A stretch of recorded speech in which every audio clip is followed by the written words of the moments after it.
After the high point of the Christmas season, which we have just celebrated, we've once again begun ordinary time.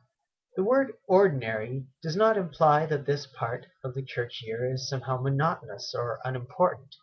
On the contrary, for 33 or 34 weeks of each year, we celebrate Christ's presence among us in our day-to-day lives. That presence of Christ is life-giving and brings order. It is ordinary in the sense derived from the Latin ordo, which connotes the keeping of time and of order. With God in our midst, then, we celebrate the divine ordering of the universe, and we keep time as we wait with patience for Christ to come again.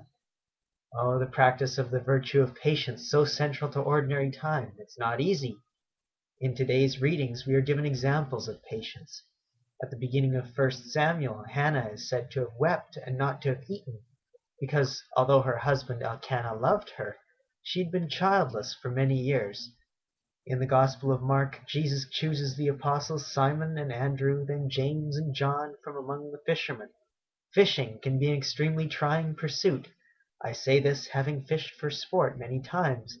I can only imagine what it must be like to fish as a profession, especially when things aren't going well.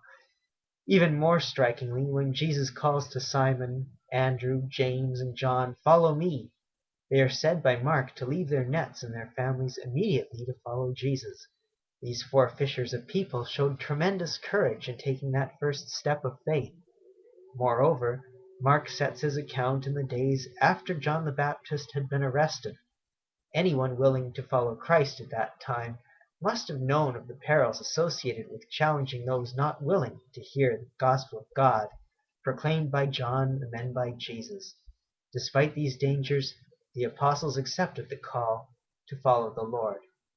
The patient example of Simon, of Andrew, James, of John must also be our example in our world. May our ordinary time be one of patience, courage, and faith in our everyday lives. The kingdom of God has come near, St. Mark tells us. With patience and with great joy in our Christian vocation, let us believe in and be heralds of that good news.